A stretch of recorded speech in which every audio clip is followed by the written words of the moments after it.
o papel de um líder para que as empresas alcancem o sucesso? Quais as habilidades e competências também das lideranças do futuro? São muitas, não é? Muitas e novas, eu diria. Esse é o assunto do Rumo Certo de hoje, edição especial. Teremos quase uma hora de conversa, de muita informação, de muito conhecimento. Sejam todos muito bem-vindos. Seja muito bem-vindo também o nosso especialista convidado de hoje. Está aqui comigo Arthur Diniz. O Arthur é CEO e fundador da Crescimentum e também especialista em coaching executivo e liderança. Arthur, seja muito bem-vindo. Olá, muito obrigado. Uma honra estar aqui com vocês, participar desse programa. Eu trabalho há quase 20 anos com desenvolvimento de líderes e tivemos realmente grandes mudanças nos últimos tempos. Então vai ser um prazer a gente bater esse papo aqui. Ótimo.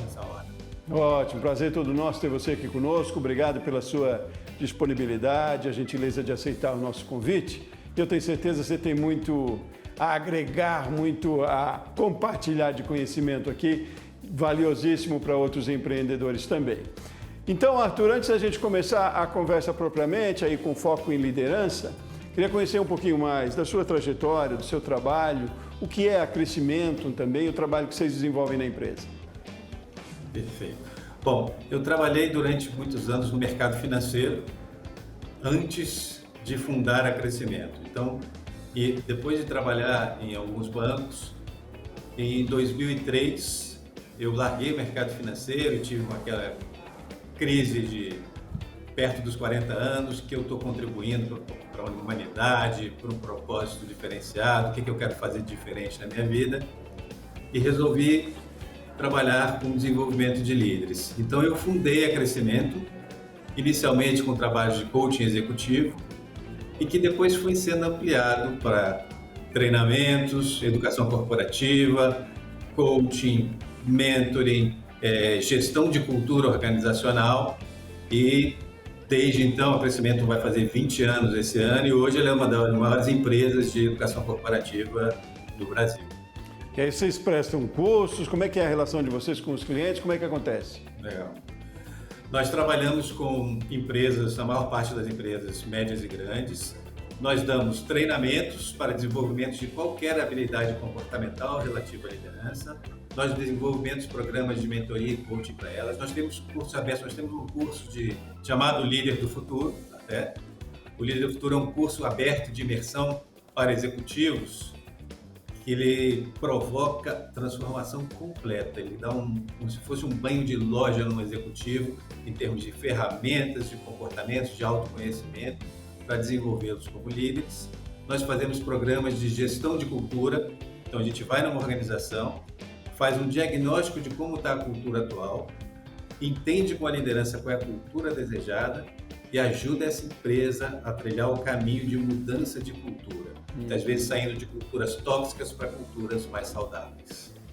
Que interessante, eu fiquei me perguntando aqui, você disse que tem 20 anos que está no mercado, a Crescimentum, é isso? 20 anos. E aí você sentiu 20 anos atrás necessidade, né? Pelo propósito que você queria para a vida, mas certamente tinha ali uma dor que você percebia que precisava ser explorada melhor, né? Essa de lideranças talvez com um outro viés, com uma visão um pouco diferente, mas se tinha isso 20 anos atrás, imagino hoje o desafio que não é ser líder com um monte de transformações, um caldeirão de transformações que a gente está vivendo aí, não só tecnológica, mas de mudança de costumes mesmo, mudança de hábitos, né? Relação de trabalho. Quer dizer, já não se faz definitivamente líderes como antigamente. Exatamente. Incrível, assim. Antes da pandemia já estava uma mudança enorme com a tecnologia. Aí veio a pandemia e mudou tudo de novo. Então, acho que nos últimos anos nunca ficou tão difícil liderar e tão diferente de como era antes.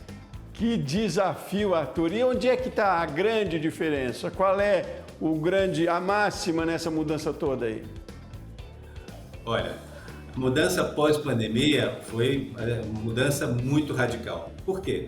Antes da pandemia, o que você dizia? Olha, liderança em tempos de crise necessita de um líder corajoso, assertivo, que trace a direção, identifique os problemas e a estratégia e faça acontecer com força e com vontade.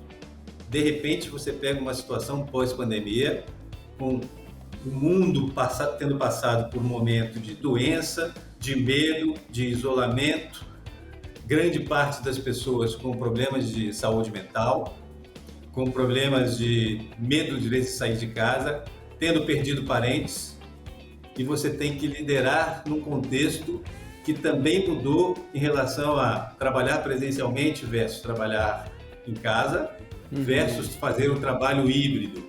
Então mudou o contexto, mudou o local e mudou a forma de liderar.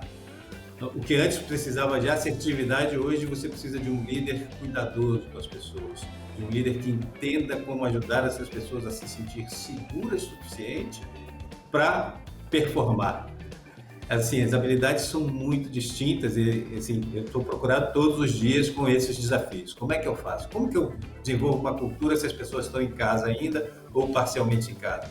Como que eu faço com que tenha resultado sem as pessoas ficarem doentes dentro da organização? Sim. Então, os desafios são enormes.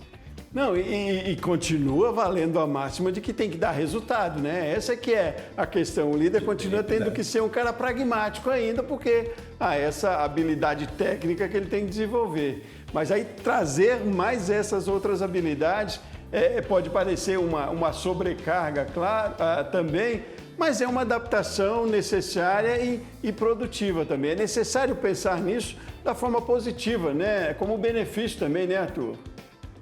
Sim, tem um benefício muito grande. A liderança humanizada, por exemplo, que era uma coisa já muito positiva antes, ela virou regra.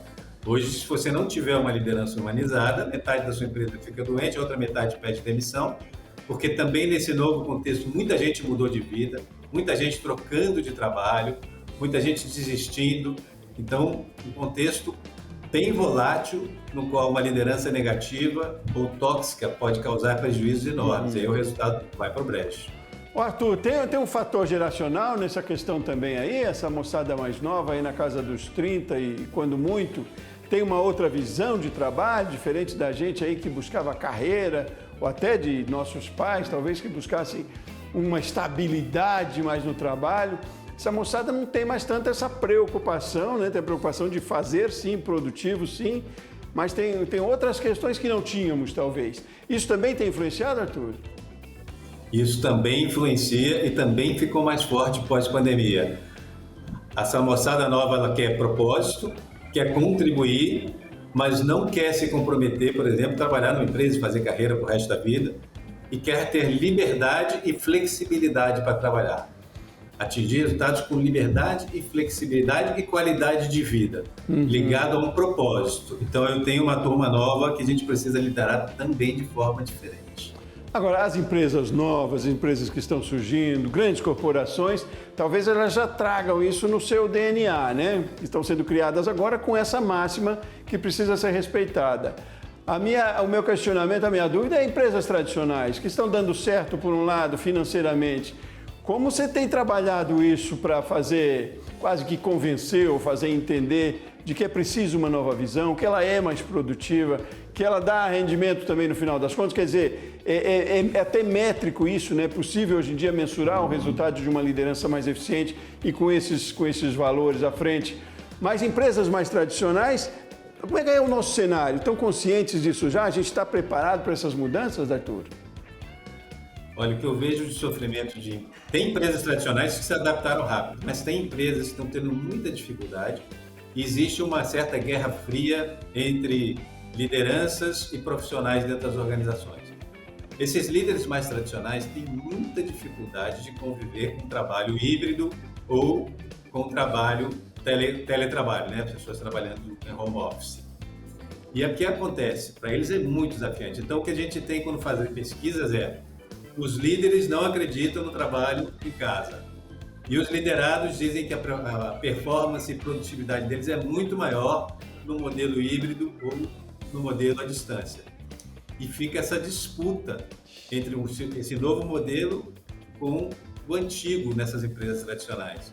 E a cabeça antiga diz dificuldade de entender. Olha, o mundo mudou. Agora você tem que se adaptar. Aí o grande treinamento que a gente tem dado é como liderar pessoas sem estar com elas 8 horas ou 10 horas por dia dentro da empresa. Como que eu faço? Como que eu faço para liderar o cara que está em casa? Não acredito que ele está trabalhando. Eu tenho que controlar tudo. Então o líder que controlava tudo no seu liderado ficou completamente perdido. Ele tem que liderar, tem que dar mais autonomia, tem que empoderar, tem que engajar as pessoas sem necessariamente estar junto. Esse é o grande desafio. Aquela máxima, né, de que o chefe era o vilão. A gente falava, o meu sonho é não ter chefe. O cara passava a empreender, o indivíduo passava a empreender, muitas vezes porque queria se livrar do chefe. Essa máxima não existe mais, né? O chefe é um parceiro, está junto, né? É preciso ver com uma outra forma mais amistosa, eu diria. Então, essa coisa de que se livrar de chefe era algo que era interessante, virou quase que piada, hoje em dia se diria que é meme, mas isso nas novas lideranças, esse ditado, essa brincadeira nem existe mais, né? Hoje em dia, quando existe, são empresas que estão perdendo os funcionários muito rapidamente. Isso está acontecendo. As pessoas simplesmente vão embora, elas trocam de chefe. E agora a relação de confiança se tornou muito mais importante. Eu tenho que confiar que a minha equipe está em casa e que está trabalhando.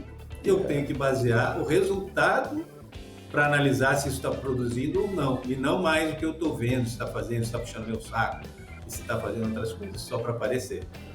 Agora, é bem uma fase de transição também, né, Arthur? A gente precisa dar esse tempo também para as coisas acontecerem, talvez. Me lembro muito isso quando falo de transição, remete muito à sucessão em empresas familiares, por exemplo. Aliás, na agricultura acontece muito isso, né? Sucessão de pai para filho, que às vezes tem gerações com pensamentos muito diferentes, até conciliar isso para dar certo, quer dizer, é um período mesmo, é preciso esse entendimento de que as coisas vão se ajeitando aos poucos, né? O bom é que a gente tem onde buscar conhecimento, onde buscar orientação, né? É que é possível e necessário isso. Mas você vê isso como um período que a gente está vivendo transitório, as coisas vão melhorar. Com certeza. E essa transição, ela está acontecendo em todos os lugares. Então é fundamental ter paciência, porque hoje, o que acontece? Ninguém tem a resposta certa. Qual é o melhor modelo? Qual é o modelo ideal? Então, algumas empresas chegam e dizem, volta todo mundo para o presencial. Quem está em casa está demitido. Todo mundo home office. Preciso achar um meio termo. Então, as empresas estão aprendendo e testando novas formas de liderar, novas formas de operar, e leva tempo até ajustar e conseguir resultados. A gente aqui na Crescimento se adaptou muito bem com o modelo híbrido, mas no começo foi difícil de implementar. Hoje está super confortável, as pessoas escolhem os dias que elas querem vir trabalhar.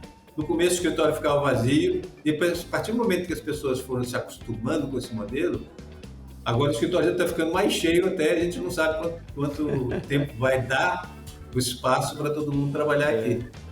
Porque o escritório virou um ambiente legal onde as pessoas querem vir para interagir. Mas elas vêm 1 ou 2 vezes por semana, e não 5 vezes.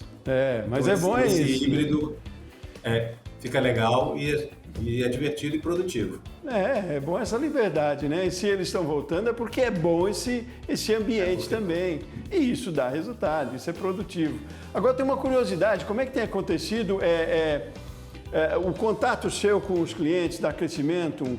Por uma demanda de lá para cá? Como é que vocês fazem essa busca por empresas que necessitam fazer uma mudança? Você faz um estudo do cenário? Como é que as empresas chegam até vocês com esse sofrimento aí para resolver? Na prática, no dia a dia, da Crescimento e do que a gente tem no mercado, como é?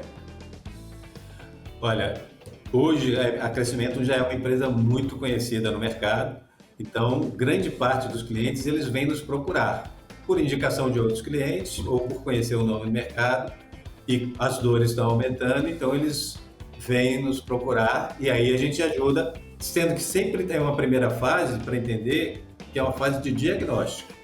Nessa fase de diagnóstico a gente vai na empresa, vai conversar com as pessoas, vai ouvir, entender o cenário, até para chegar para a empresa e dizer, eu posso te ajudar assim, posso te ajudar de outro jeito, ou não dá para ajudar porque você vai precisar de uma intervenção de uma outra coisa, de um outro modelo ou de uma outra forma, que não seja desenvolver líderes. E são sempre grandes corporações? Qual é o segmento também que talvez tenha demandado mais mudança? O segmento que mais demanda, todos os segmentos estão demandando mudança, mas a especialização da crescimento é em grandes organizações. Então a gente trabalha com organizações normalmente com 10 mil funcionários ou mais, são os nossos principais clientes. Certo, e no país inteiro, então, e de ramos também diversificados? Do país inteiro, os ramos totalmente diversificados. Muitas empresas chegam, mas vocês têm conhecimento do mercado de indústria farmacêutica? Eu digo, a gente tem conhecimento de liderança. Tem líder lá e é gente, a gente pode ajudar. Se não, independente do mercado. É impressionante como cada indústria, cada mercado acha que é diferente e como a gente, como especialista em liderança, fala, nossa, é a mesma coisa, os problemas são muito parecidos, independente de indústria. Só muda o endereço, igual família, tudo igual, né? Exatamente, muda o endereço. A cultura da organização é que dita um pouco mais o que a gente precisa mudar ou não, e não a indústria. E é muito mais de treinamento do que já se tem ou de busca de novos profissionais no mercado? De treinamento. O nosso trabalho aqui é puramente de treinamento. A gente desenvolve os profissionais que já estão na empresa. A gente não ajuda em recrutamento ou trazer novos profissionais. Tá. A gente faz o diagnóstico, o que esses líderes precisam melhorar e trabalha nessas competências, aí sim, de diversas formas. Tem dado muito certo, resultados muito bons, é? Os resultados são excelentes. Bom, a gente tem um índice de recompra bastante alto, né? O que demonstra que os resultados estão acontecendo e que funciona. O nosso desafio é sempre mostrar para as empresas que estão nos procurando que a gente precisa trabalhar e investir bastante em treinamento e que isso nunca termina. Não adianta vir para cá e pedir, você pode dar um treinamento que fala de liderança, coaching, feedback, comunicação, segurança psicológica em 2 horas? Então, uma palestra não vai mudar nada na sua vida. Você precisa investir e gastar tempo do seu funcionário sendo treinado. Aí depois ela vai funcionar. Não é um projeto, né, Arthur? É um processo, né? É para a vida inteira, é diferente. Certo, exatamente. Arthur? Vamos fazer um intervalo rapidinho, Arthur? A gente tem bastante ainda tempo de conversa. Eu queria no próximo bloco, talvez, pontuar algumas características, habilidades, enfim, com algumas características mesmo dos novos líderes, dos líderes que a gente precisa ir para o futuro. E aí a gente traz isso quase que para o chão da fábrica, como eu diria, para a gente entender isso na prática exatamente. Mas vamos fazer um intervalo rapidinho, eu aí volto com essa provocação no próximo bloco, tá bom? Perfeito, combinado. Combinado com você de casa também? Rumo Certo volta num segundinho.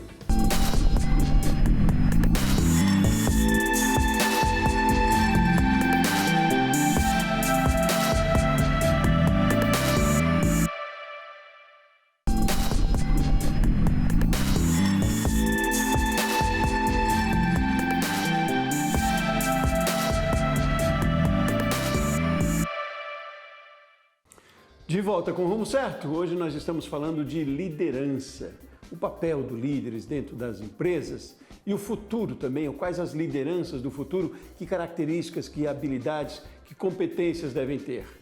Para falar sobre isso, está comigo, especialista no assunto, Arthur Diniz, fala com a gente lá de São Paulo.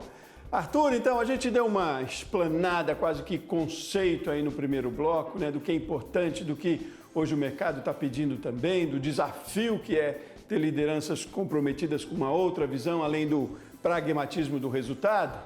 E eu queria entender um pouquinho disso na prática. Como é que se dá isso? Quais são as competências ou habilidades? Aliás, são coisas diferentes, né? Queria que você me pontuasse algumas coisas que são necessárias, que você acentua bastante no trabalho que faz aí na Crescimento e, enfim, nas consultorias que você presta. Legal. Bom, primeira parte do trabalho, qualquer trabalho de desenvolvimento de liderança, é falar sobre propósito.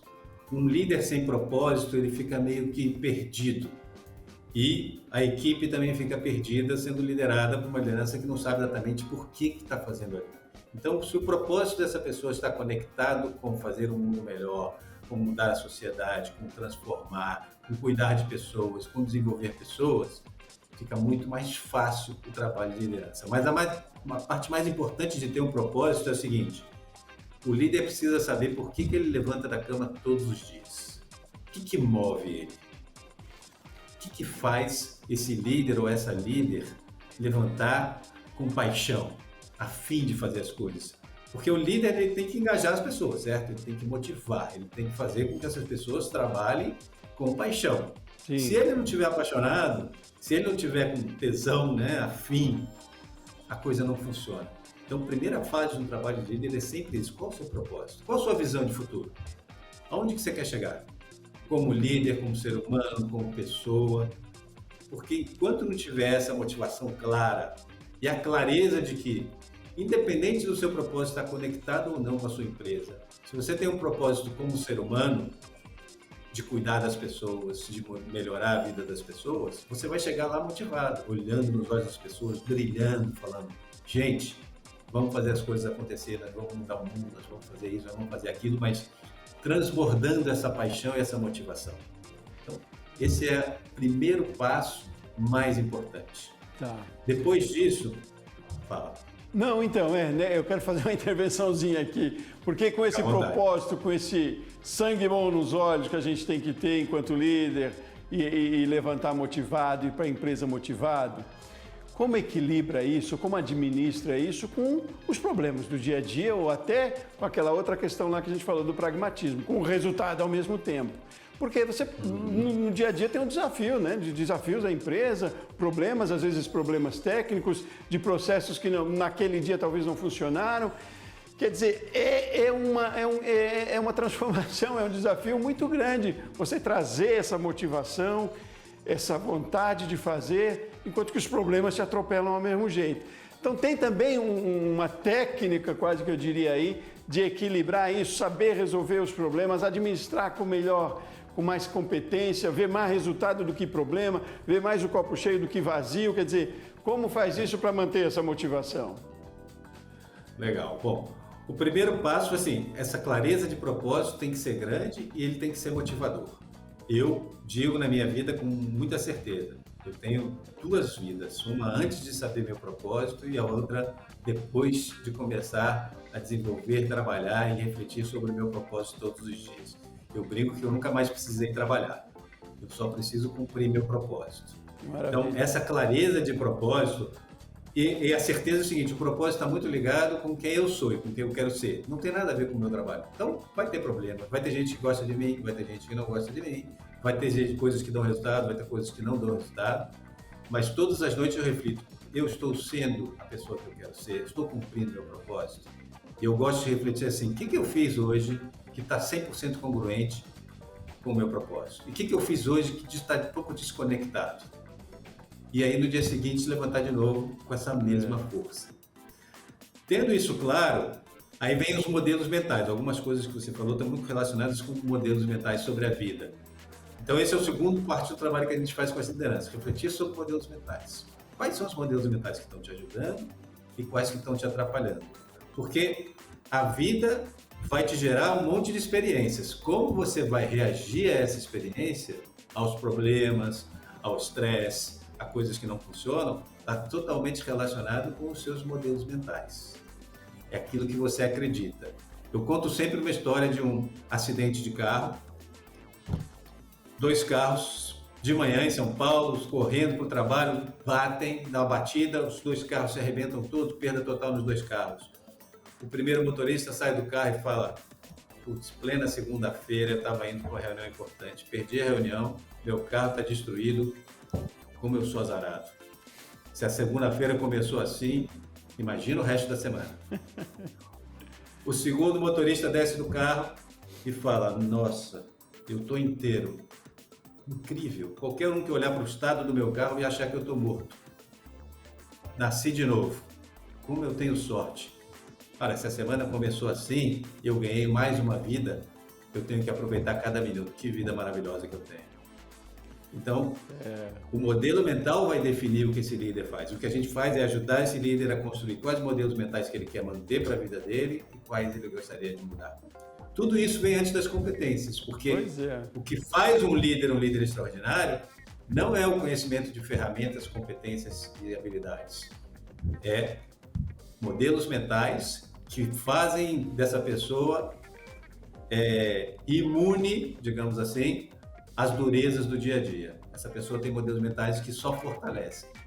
É um trabalho de terapia aí, né, Arthur? É um psicanálise que precisa fazer aí para trazer um profissional preparado para encarar os desafios do dia a dia. Tem um pouco disso também. Aliás, tem muito de psicologia aí, né? Tem, mas a gente não entra nessa parte psicológica. É muito mais o trabalho de ajudar esse líder a refletir. Porque o que eu estou buscando no desenvolvimento de líder? A primeira coisa é por que você quer ser líder? Está relacionado com o seu propósito? Está relacionado com quem você quer ser? Porque a segunda fase do projeto, depois que eu falei de propósito, é perguntar o seguinte: agora, como você gostaria de ser visto como líder, já que você quer ser essa pessoa especial com esse propósito, etc. Como você gostaria de ser visto como líder? Aí a pessoa vai dizer: não, eu gostaria de ser uma pessoa inspiradora, uma pessoa que desenvolve, uma pessoa que cuida das pessoas, ajuda e etc. E aí depois a gente traz para essa pessoa uma avaliação 360 com todas as pessoas que trabalham para ela, dando o feedback e dizendo como vem essa pessoa como líder. E aí eu faço você comparar: olha, você queria ser um líder assim, ser visto dessa forma. Você está sendo visto dessa forma. Olha o que está escrito aqui. Nunca me deu um feedback. É arrogante, passa por cima das pessoas, não inspira ninguém. Agora eu tenho uma motivação para me desenvolver. A diferença entre quem eu quero ser, que está relacionado com o meu propósito, e quem eu estou sendo, como eu estou sendo percebido no meu dia a dia. Isso gera motivação de mudança. Isso gera um resultado extraordinário no desenvolvimento da liderança. Fantástico, fantástico. Agora você diria que se aprende mesmo a ser líder, porque algumas pessoas têm umas habilidades diferentes das outras, e talvez eu tenha mais habilidade para liderança e outra não, talvez mais para execução do que para criação. A gente aprende, né? Eu imagino que seja a sua defesa, porque o crescimento mostra que é possível, né, se fazer de outra maneira. Mas é possível mesmo? Então, se aprende a ser líder também. É perfeitamente possível. É aprendível. Todas as habilidades, depois que o líder tem que ter, primeiro, o propósito qualquer ser humano pode ter, né? Mas depois, quando a gente vai para as habilidades, como dar feedback, empoderar as pessoas, saber usar o coaching como ferramenta, saber desenvolver equipes de alta performance, saber gerar segurança psicológica.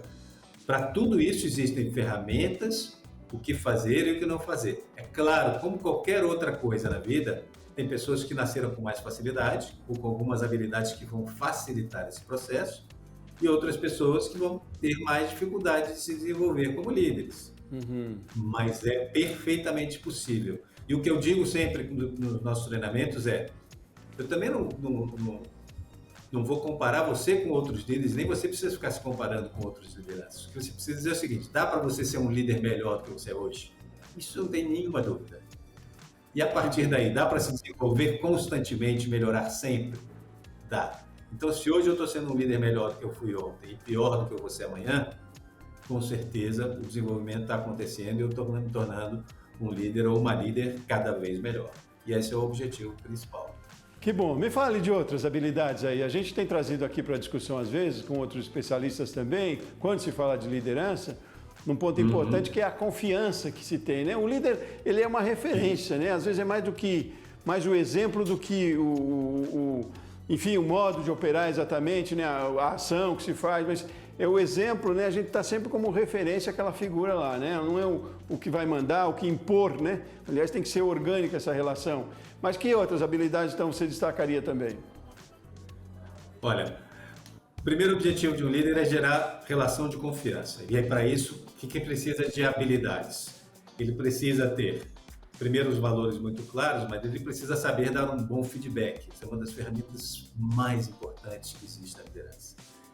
Dar feedbacks. O que significa isso? Eu tenho que mostrar para o meu liderado, para a minha liderada, o que está indo bem e o que precisa melhorar. Mas eu tenho que fazer isso sem gerar medo e sem gerar pessoas doentes, sem gerar um ambiente tóxico. Então é uma habilidade enorme e uma competência que a gente tem que ter ferramenta para fazer isso. Então a gente ensina nos treinamentos como dar um feedback, descrevendo uma situação, falando sobre o comportamento, mostrando o impacto.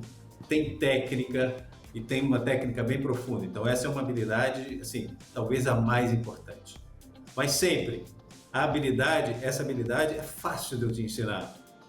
É muito tranquilo de eu te ensinar. O que é difícil? Te dar a coragem e a motivação para isso. E essa força do propósito é que vai fazer com que você vá lá e agora eu vou desenvolver essa ferramenta do feedback. Eu vou treinar várias vezes, fazer uma vez, fazer duas. E, por exemplo, a gente tem falado do curso Líder do Futuro. O que a gente faz que é tão poderoso para transformar as pessoas lá? A gente cria uma simulação de realidade corporativa e lá a gente faz com que os participantes tenham que trocar os feedbacks. Alguns assumem a posição de liderança e eles têm que dar feedbacks para os seus liderados. Só que a gente tem coaches assistindo e dando feedback sobre, olha, o que você fez certo, como você usou a ferramenta aqui, o que você pode fazer diferente. O tempo todo, acompanhando, dando feedback. Então ele vai desenvolvendo isso na prática. Aí ele sai com a ferramenta, não só tecnicamente conhecendo a ferramenta, mas também tendo praticado e sabendo como utilizar. Não, me dá umas dicas então desse feedback, como é que é na prática, eu digo, porque até a linguagem, até o tom faz diferença, né? Porque você pode criticar sem criticar, enfim, nesse sentido aí tem também uma técnica para isso, né? Me dá algumas aí, quase que fazendo um spoiler aí do seu trabalho, trazendo para cá muito do que você faz dentro de uma empresa. A técnica mais importante, primeiro é separar a pessoa do comportamento e evitar generalizações.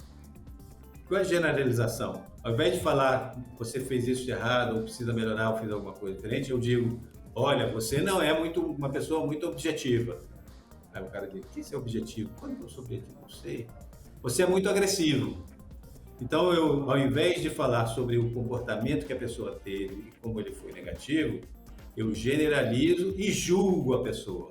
Então, evitar esse julgamento é chave, porque senão eu já crio uma relação de oposição entre eu que estou dando feedback e a pessoa que está recebendo. Então, falar, e a gente usa, por exemplo, uma técnica chamada SCI. O que é SCI? Situação, comportamento, impacto. Então, eu tenho que descrever uma situação. Ontem, durante a nossa conversa, você bateu na mesa e gritou, e etc, etc. Isto foi o seu comportamento. O impacto nas pessoas, as pessoas se sentiram intimidadas e não colocaram mais as opiniões. Então, eu já não estou falando que você é agressivo, só estou dizendo que ontem você gritou e que isso gerou esse tipo de impacto. O que você pode fazer diferente na próxima reunião? Então, usando essa técnica, por exemplo, situação, comportamento e impacto, funciona maravilhosamente bem. Outra coisa importante, nunca dar feedbacks negativos em público. Eu dou feedbacks positivos em público, os negativos eu dou em particular, em forma reservada. Ninguém gosta de estar sendo exposto. Eu vou criar uma relação de confiança com você para poder te dar feedback. Nós temos uma relação de confiança, mas isso não pode ser expandido para todo mundo na frente. Outra coisa importante, não dar feedback no momento que você está com raiva ou que você está muito emocionado. Olha, a pessoa cometeu um erro horroroso, fala, não sei o quê, a tendência é que você vai exagerar na emoção e não focar no que precisa melhorar. Então, são vários detalhes importantes. Eu ouvi uma entrevista outro dia e que também chamava para essa questão importante do feedback, o direito de resposta, né? Que o feedback não é só ouvir, né? Não é só, enfim, passar um feedback, dizer o que está achando de você, mas é dar o seu direito de resposta, né? Se torna uma conversa mais leve também, o colaborador, você me disse se é verdade ou não, mas se sente mais pertencente àquele conteúdo, àquela discussão também, né, Arthur? Com certeza. É um diálogo, é uma conversa. Porque se a relação de confiança existir, olha, a conversa vai ocorrer naturalmente, porque a pessoa vai falar, eu fiz isso pensando naquilo e tal, ao invés de tentar se esconder e negar o feedback. Quando a pessoa começa a negar e dizer, não é isso, significa que provavelmente a relação de confiança não está existindo. A pessoa está tentando se proteger, como se fosse um ataque. Por isso que a relação de confiança é a parte mais importante do feedback. Se eu tenho um liderado meu, nós temos uma relação de confiança total, nós podemos falar abertamente com muita tranquilidade, porque ele vai entender o seguinte, eu estou aqui para ajudá-lo. Essa é a parte mais importante. Ótimo. A clareza de que eu estou aqui para ajudá-lo, não para puni-lo porque cometeu um erro. E para isso eu também preciso elogiar quando tiver coisas positivas. Se eu não elogio nunca, só falo para criticar, eu também vou ter uma relação de pouca confiança. E como é bom que tudo isso hoje em dia se torna reconhecimento, né? Que vai além do reconhecimento pelo salário, pelo trabalho que desenvolve, pelo benefício que a empresa talvez propõe, mas isso soma quase que no contra-cheque lá de alguma maneira, né? Isso soma na sua satisfação, então na sua produtividade, é um ganho mesmo a mais, né? Bom, Arthur, eu sei que tem muitas outras habilidades, né, ou competências aí que a gente deve ainda discutir. Vamos deixar para mais um bloco, que eu quero falar de futuro também, né?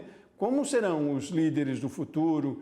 Que desafio tem aí com tanta tecnologia, inteligência artificial? Quer dizer, desafios ou oportunidades? São muitas oportunidades também, né? Ver isso pela forma positiva também é interessante. Mas vamos fazer mais um intervalinho, a gente segue com mais um bloco na sequência, tá bom? Ótimo. Você também de casa, continue com a gente aqui no Rumo Certo. Hoje estamos falando da importância da liderança, e liderança cada vez mais atual, com tantas mudanças que a gente tem no mercado e aí na sociedade. Então, o Rumo Certo volta já já, espero por você.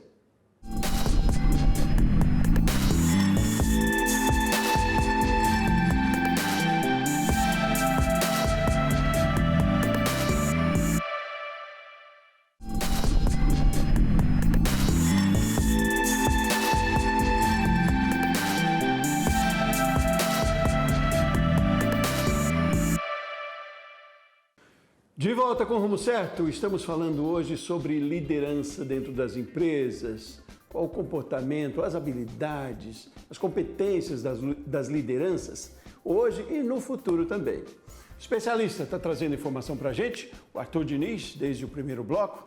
Nessa edição especial do Rumo Certo, hoje a gente faz quase 1 hora, um pouco diferente dos outros dias, que são de 1 hora, né?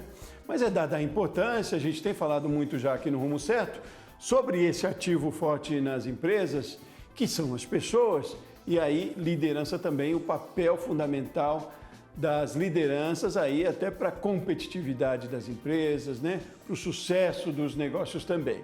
Falávamos no bloco anterior, terminamos ele falando de algumas habilidades, né? De algumas competências também das lideranças. E eu queria continuar nessa toada aí, Arthur, um pouquinho mais. Eu li alguma coisa, a gente falou de confiança, né?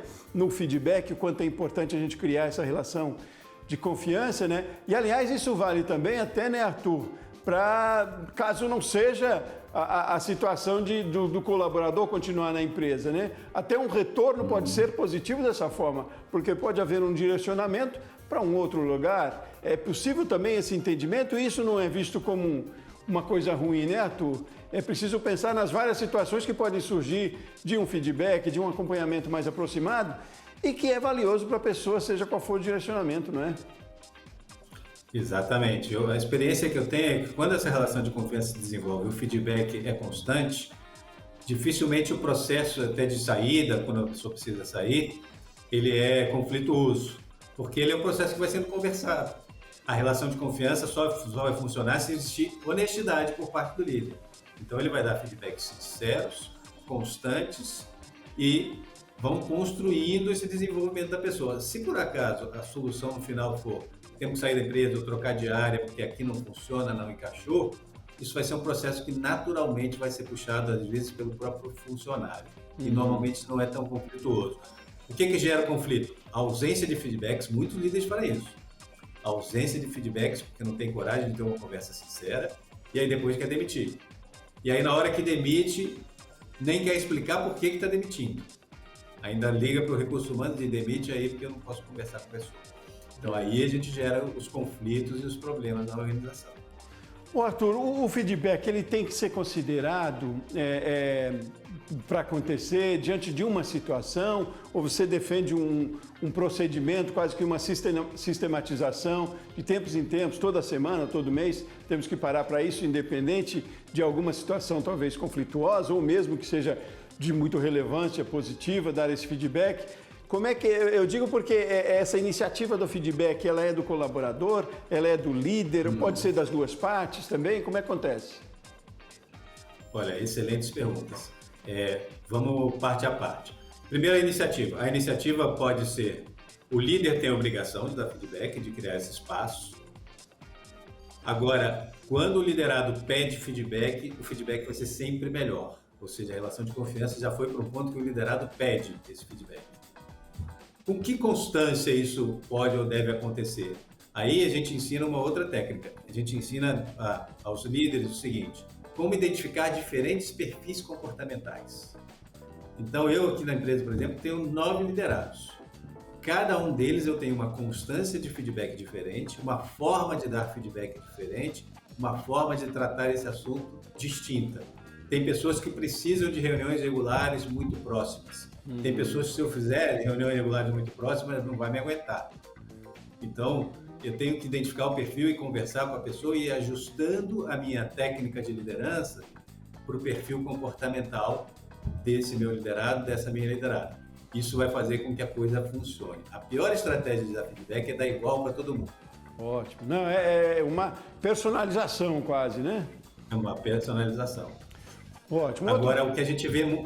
Diga. Desculpa, só um ponto assim, a maior armadilha que tem nas organizações é como os líderes não gostam de dar feedback, as organizações obrigam a fazer avaliações de performance, por exemplo, semestrais. E qual é a maior armadilha para um líder perder a relação de confiança com o seu liderado? É ele só conversar com o liderado quando tem a avaliação semestral. Aí a conversa vira uma conversa obrigatória, que o líder claramente demonstrou que não queria estar ali, e na qual ele vai falar só sobre o passado e não sobre o futuro. Aí eu tenho a morte do feedback. A imposição não é bom para nada, né? Tem que ser orgânico esse processo, né? Instituir isso na relação, no dia a dia. Não posso, né, estabelecer uma regra tão regrada assim. É claro, a gente precisa trabalhar dentro de uma disciplina e tal, mas nesse caso, onde a gente lida com a humanização também, tem que deixar essa leveza e essa forma orgânica das coisas acontecerem, né? Aliás, Arthur, lendo um pouco lá também, me chamou a atenção uma das competências ou habilidades. Eu já estou fazendo confusão com esses dois termos aqui, mas eles são quase que correlatos também. Mas uma delas é a comunicação empática, empatia. O que é comunicação empática nessa relação? Quanto ela é importante também? Hoje em dia, a empatia é vista como uma das competências ou habilidades mais importantes para a liderança. Exatamente pela situação que a gente falou no começo do programa, né? O mundo mudou, teve uma pandemia, um monte de gente com medo, vivendo situações difíceis, que voltou para trabalhar, mas ainda sentindo o baque de toda essa pandemia. A comunicação empática está exatamente nessa capacidade de eu me colocar e me sentir no lugar da outra pessoa. Mais até do que, se eu estivesse no lugar dessa pessoa, não. Como essa pessoa está se sentindo? Então eu preciso ter uma comunicação que crie espaço para isso. Então hoje uma das coisas mais importantes que a gente ensina para os líderes, por exemplo, é iniciar uma conversa, sempre que você for ter uma conversa individual com alguém da sua equipe, iniciar essa conversa com uma pergunta sincera, com olho no olho, seja virtual, seja presencial. Como você está? Me conta assim, como está você? De verdade. Você está bem? Como está sua família? Está todo mundo bem? Isso é fundamental. E aí se demonstra empatia, ou seja, eu estou preocupado com você, primeiro como ser humano, depois a gente vai falar sobre o trabalho. Mas a primeira coisa é saber como você está se sentindo hoje, como você está essa semana, você está tendo algum grande problema, você está feliz, está com dificuldades. Os líderes antigamente fugiam muito dessa pergunta, com medo da resposta, né? Hoje a gente está ensinando como lidar com isso, como lidar com diferentes respostas, né? Tem que saber exatamente como agir com as diferentes reações que isso vai provocar. É uma liderança diferente, como eu disse, muito diferente de como era antes. Tem um acolhimento aí, né? E eu imagino que as respostas tenham sido mais positivas, né? São muito positivas, né? Isso cria essa relação de confiança, ou seja, meu líder está preocupado comigo, com como eu estou. Que legal. Eu tenho até uma história interessante que eu falo de liderança pelo exemplo, né? Então, hoje a Crescimento faz parte de um grupo internacional, o Cegos Group, que eles compraram a Crescimento, que é a empresa que eu fundei, um mês antes de começar a pandemia. Então, fechamos o negócio, veio a pandemia. A Crescimento só tinha treinamento presencial, ou seja, eles praticamente compraram uma empresa que ficou sem clientes, sem negócio no dia seguinte. O que eu imaginei, né? O CEO da empresa, que é um francês, ele vai me ligar e vai falar, oh, pelo amor de Deus, o que vocês vão fazer, como é que vocês cortam custo, demite todo mundo, resolve esse problema porque não é possível, etc. E aí eu recebo uma ligação dele e ele, falei, e aí, como posso te ajudar? Ele falou, olha, primeira coisa eu queria saber se você está bem. Falei, não, tá tudo bem, não, de verdade, tudo bem, certo? Falei, tá. Mas o que você quer? Ele falou, sua família tá bem? Alguém teve problema de saúde? Vocês estão bem? Eu falei, não, tá tudo bem, tudo bem. Sobre o que você quer falar? Ele falou, os funcionários da Crescimento e as famílias estão bem? Você está cuidando deles? Eu falei, sim, estamos fazendo todo o possível. Mas o que você quer falar? Ele falou, não, era isso. Se você precisar de qualquer tipo de ajuda nesse momento, conte com a gente. Vocês não vão ter problemas com a pandemia, nós vamos ajudá-los o tempo que precisar. Conte comigo.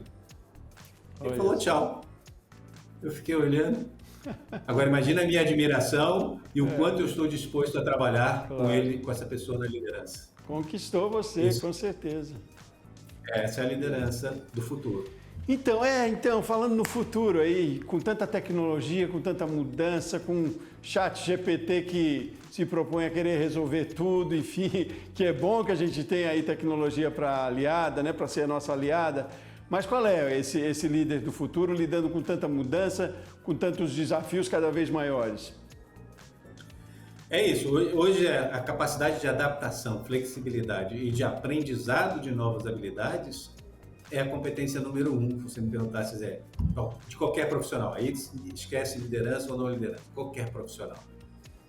A capacidade de aprender novas formas de fazer, novas formas de pensar, entender novas tecnologias, entender como a inteligência artificial vai impactar o seu trabalho, saber como utilizar isso, é o que vai fazer diferença. Não vai ter mais aquela carreira verticalzinha, certinha, que eu estudei engenharia, vou fazer só isso, só aquilo, vou crescer nesse ponto. Não. Vai ter mudanças o tempo todo. E como a inteligência artificial vai fazer tudo aquilo que não precisa pensar para fazer, a capacidade de pensar vai ser o que vai diferenciar as pessoas que querem resultado e sucesso, seja na liderança, seja em qualquer atividade. E você vê um futuro aí nesse sentido bastante democrático, eu diria, é para todo mundo, independente da questão etária e geracional que a gente falou lá no bloco anterior, que os jovens estão mais, talvez, adaptados ao que já tem aí de novo, mas nós também temos lugar nesse mundo aí, Arthur? Todo mundo tem? Temos, e esse é um outro grande desafio que as empresas estão vivendo. Com a longevidade alcançada, então, a gente pensar 20, 30 anos atrás, quando eu olhava para uma pessoa que tem 60 anos, eu falava, nossa, é um velho. Quando eu chegar a 60 anos, vou estar quase morrendo. Eu estou com 58 e estou achando que acabei de nascer. Então, as pessoas estão podendo trabalhar até mais tarde de forma produtiva, com níveis de saúde altos, com performances altas. Então, eu tenho a convivência de pessoas trabalhando nas empresas com 80 anos com pessoas de 18. Que bom. Tem espaço para todo mundo, mas esse é o desafio, né? Como fazer juntar o melhor de cada geração para conseguir resultados extraordinários. Que bom. Essa é outra máxima, né? Inclusão, diversidade também, né? Estamos aí na mesmíssima geração, Arthur. Arthur, eu não posso fechar esse programa sem falar um pouquinho um pouco mais da sua experiência, do trabalho que você desenvolve também. Você escreve artigos para revistas de grande circulação nacional, você tem um livro também sobre liderança. Queria que você me falasse um pouquinho mais também desse material que você tem aí nessa carta na manga, para que sirva também como referência aqui. Isso aqui sustenta ainda mais a nossa credibilidade aqui na informação que a gente está passando. Eu sei que você é um fera aí no assunto. Bom, legal. Eu escrevo sempre artigos sobre demanda para diferentes revistas. Gostaria até de ter mais tempo para isso, que crescimento foi crescendo muito e eu até estou em dívida de escrever um novo livro. Mas eu escrevi o livro Líder do Futuro, né, que é exatamente sobre esse assunto e que fala sobre esse processo de desenvolvimento da liderança, desde a construção do propósito, passando pelos modelos mentais e quais as habilidades que o líder precisa ter. Mas tem que confessar aqui já em público que está desatualizado, porque eu tenho que atualizar no pós-pandemia, o que mudou e quais são essas novas competências. Isso aí dá para ler nos artigos que eu escrevo, no próprio blog da Crescimento, se entrar no crescimento.com.br, você pode encontrar lá o nosso blog, e aí você vê não só meus artigos, como de outros especialistas aqui da empresa, falando sobre o futuro da liderança, sobre segurança psicológica, sobre gestão de cultura, entre outros assuntos. Mas o novo livro já está no forno aí também, não? Atualizado? Eu vou ter que começar agora, tá? Eu tive esses desafios aí com pandemia, fazer a Crescimento voltar a ter o tamanho que tinha pré-pandemia, foi um desafio gigante. Hoje estamos voando, crescendo muito rápido, e acho que agora, no ano que vem, vai ter um espaço para fazer isso. Vai ter que ser uma edição nova a cada 6 meses, aí, porque as mudanças são muitas, né? Aliás, assim, quando a gente fala tá falando aí dos livros, das publicações suas, no blog também da Crescimento, outro ativo forte e importante é conhecimento sempre, né, Arthur? É buscar sempre novas informações, né? Porque a gente precisa das consultorias, precisa às vezes até de mentoria, mas a gente por si só, eu digo, as lideranças por si só, tem que buscar conhecimento direto, é uma iniciativa de cada um também, né, Arthur? Isso com certeza, assim. A gente fala hoje de lifelong learning, que é essa busca constante por aprendizado. Isso, talvez, quando as pessoas perguntam qual foi o grande diferencial da minha vida, da minha carreira, eu acho que é essa busca. Se você perguntar, eu fiz curso de liderança e fiz em Harvard, fiz em Kellogg, fiz em Wharton, fiz no MIT, fiz no INSEAD, fiz na London Business School, ou seja, eu viajei ao redor do mundo, então onde tem um curso novo que fala uma nova forma de desenvolver, eu vou buscar. Isso é uma obrigação de cada um, não é a sua empresa que vai fazer por você. Ótimo. Arthur, foi um prazer enorme conversar com você hoje aqui, foi um aprendizado, eu diria também. Muito obrigado por compartilhar todo o seu conhecimento, tenho certeza de forma muito produtiva para quem está em casa, para quem está lá na sua empresa, seja ela do porte, do tamanho que for, mas é sempre conhecimento, é sempre bom. Foi um prazer enorme conversar com você, sucesso cada vez mais nos seus negócios. Volte outras vezes para a gente conversar mais, Arthur. Muito obrigado por me receber, foi um grande prazer. Eu adoro falar sobre esse assunto, né? Então, para mim, foi uma grande alegria estar aqui. Muito bom. E muito obrigado a você que acompanhou com a gente aqui. Espero que tenha gostado do programa de hoje. Aliás, tenho certeza que sim, espero que sim. Rumo Certo volta amanhã e eu volto no próximo programa. Um forte abraço e até mais.